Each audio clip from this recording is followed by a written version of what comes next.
Hello, hello, hello, TM24 here, and we are back with some more Marvel Snap content. Now today, we're starting this video with a statement. Silk is terrible.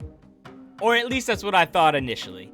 When she first came out, she was not a card I was excited for, not a card I was even interested in playing, and not a card that I thought was going to be all entirely useful. Yeah, maybe in some niche circumstances, but right now, Silk is in one of my favorite decks, and it's this one right here. This move deck that is terrorizing the meta and doing a ton of damage. So what I'm going to do is I'm going to show you some gameplay, and then we're going to talk about this deck, but for now, the gameplay. All right, here we go, hopping right into this gameplay with this Silk, Angela buff, Kraven move, Legion lockdown deck, whatever you want to call it. It's kind of insane. And I'm going to talk about the list at the end, but as we go right here, I'm just going to walk you through my thoughts through the gameplay and what we're planning to do. So as you can see, we've got move elements, we've got buff elements, we've got disruption elements, we've kind of got it all going on here. And we've got that really nice Angela, which our opponent loves. But you can kind of see the play, the lines, the thoughts here. You've got Angela, you're looking to buff up. You've got Kraven, you're looking to buff up. Cards like Silk can come through and buff both. And as you can see here, we can get Silk down on Angela and then immediately clear up that spot so that we can put something else there. So we do that, Angela's buffed up, Spider-Man can come down because he's always going to be cheap because Silk's flying around, Nightcrawler's moving, Jeff is on the board. We can just do some crazy things with this list. Now our opponent, it looks like they're playing some sort of a buff collector deck. I don't know, but I feel bad for them because this list right now seems pretty insane. As you can see, we're going to be able to continually buff up Kitty Pryde. Now I know, we got Aunt May's, but look at Angela already. She's up at 9 power, and we're on turn 5. That's just absolutely crazy. We're able to get something like Polaris down, and we're going to pull one of these 2-drops over into that lane. So we're going to disrupt what our opponent's doing, but as you can see, we are buffing up Kraven as we go. Silk flew over, buffed up Kraven. Polaris came down, buffed up Kraven. Angela's getting buffed. Kraven's getting buffed.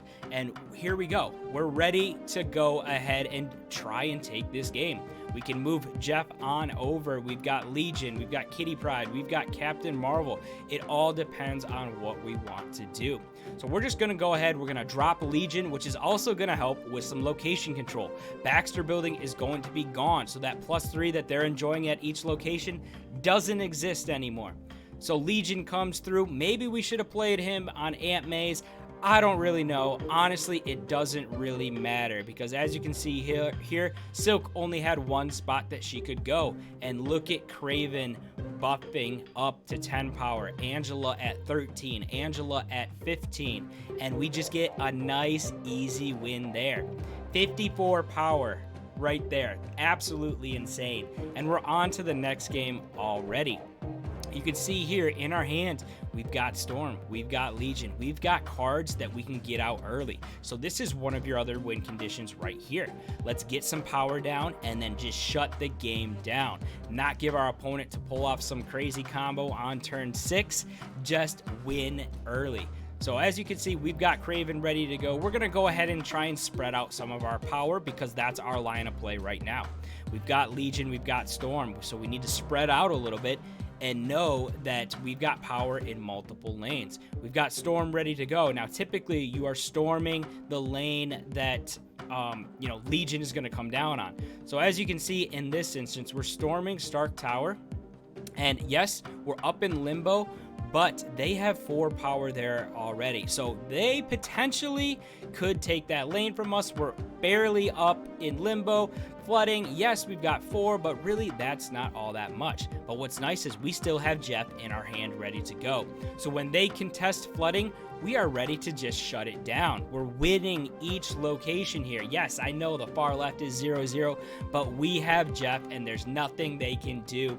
Opponent retreats, another easy victory. Finally, we're going to move on to this third game here. Something like Deep Space typically is pretty problematic. A lot of the cards in the game either have on reveals or ongoing. For us, while we do have those, it's not necessarily what we need to do. We could just stick a Silk there or a Polaris there, and that's 5 power in a lane that's going to be tough for them to compete until turns 5, turn 6, when they have to dump a huge amount of power there as well. But you can see the game plan here. Get Kraven down and get ready to start buffing these cards. We'll talk about this in a minute, but you can buff Angela with Nightcrawler and then buff Kraven with Nightcrawler as well. We can test things like the Raft early because all of our cards are moving. So just because we put cards there doesn't mean we have to stick there. You can see Jeff is ready to go as well. Jeff, again, he can move over and buff Kraven as well. And that's what I love about this deck. Every play feels like a good play. Every play feels like it's pushing you towards victory. I mean, just look at this already. We are up to, we've got 9 and 2, we've got 11. We're going to toss Storm down, get that free 0 drop, and then we could still shut this game down with Legion. Nightcrawler and Jeff can move on over. Whatever our 6 drop is going to be can come down. Our opponent isn't really going to be able to contest us there just because we already have so much power there and we're shutting it down and we can move our cards around.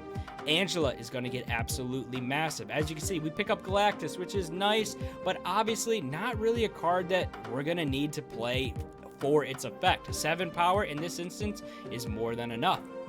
Killmonger can hurt us, can hurt our Kitty Pryde, our Nightcrawler, but those are our only 1-drops. And because we don't rely on them, it's not a huge loss. And as you can see here, we've got the same game plan ready to go. Legion ready to come down, Galactus loaded and ready to go. We're going to slide Jeff over to buff up that Kraven. Yes, we could probably wait to see what's going to go on, but we really don't need to. We're just going to slam some power down and try and take this game. Galactus comes down, Legion is ready to go, and we even have Kitty Pryde to buff up that Angela as well.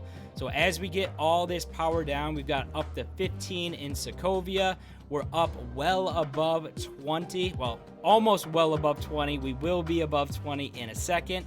And we're just going to take this game again. So 19 up to 21, 15 in that middle lane. Yes, Hitmonkey can come down, but 6 power, 7 power, 13, not enough. And we get another big dub. I am loving this deck right now. But hey, look, I've got another one for you, and let's go. As you can see, the Raft was the hot location when I was filming this video, and this deck just can absolutely take advantage of that. Getting Kitty Pryde down, getting Kraven down. We've got all these cards that are cheap that you can toss into that lane but still feel comfortable because you're going to be able to move them around. So Kraven's going to come down here, and we're just waiting to see what our opponent does. Colossus comes through. Honestly, not a threat, and we know Colossus is sticking there. Squirrel is probably sticking there unless a Killmonger or something like that comes through. But look at this. Already we can take advantage of the Raft. We're going to get that 6 drop before they have a chance to. And a Captain or America Chavez is a perfect card to get. A free 9 power card is absolutely insane. And what I really love is the ability to do this as well. That Raft lane is a tough lane right now. We are behind. We've basically filled it. Yes, we can move Jeff, but this is something else that you can do. Polaris can come down and is going to pull that lone squirrel over into the Raft location.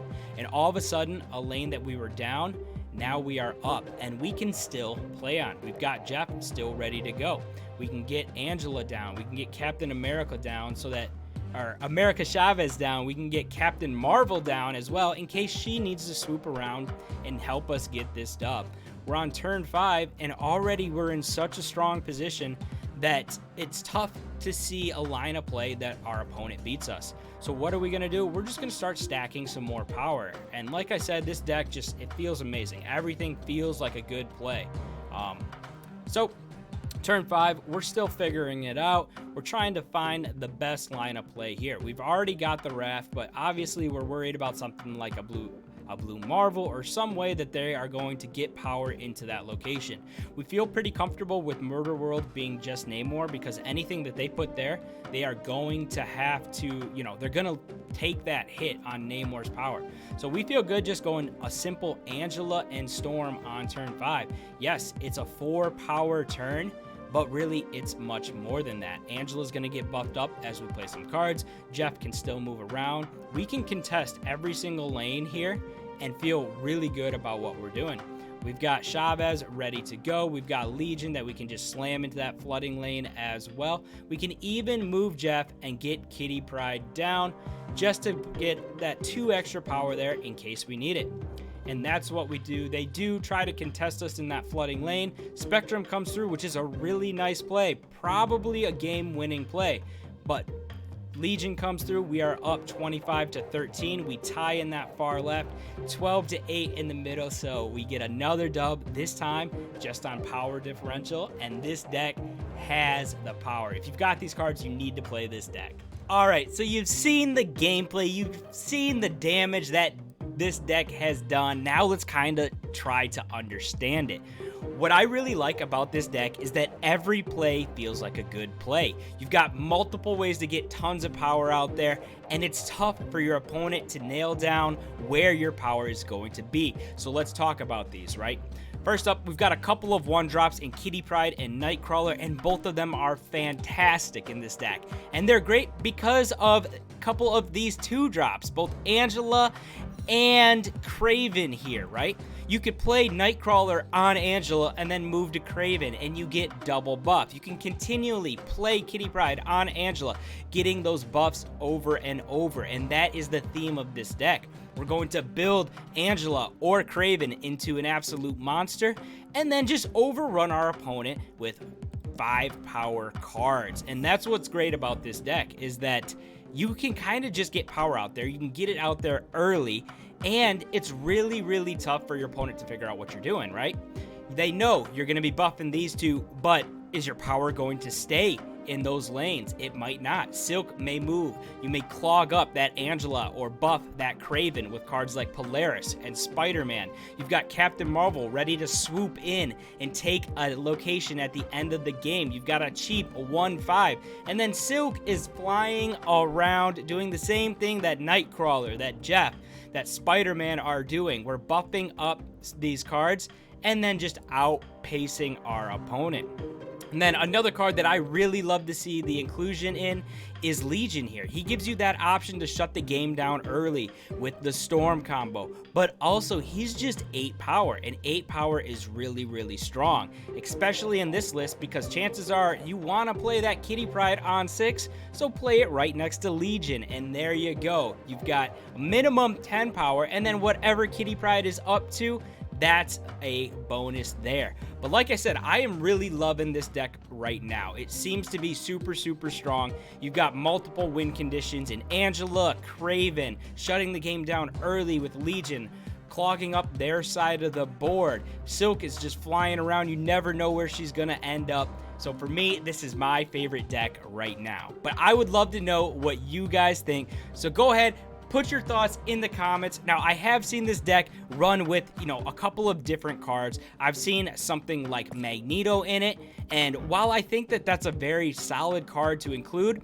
I like this list because it's cheaper. You get your power out there early, and that's what I like. Getting ahead, staying ahead, and winning those games. But like I said, let me know what you guys think in the comments below. If you've hung around till now and you aren't subscribed, what are you doing? Hit the subscribe, hit the like button, and then get ready for more Marvel Snap content. But until the next one, have some fun.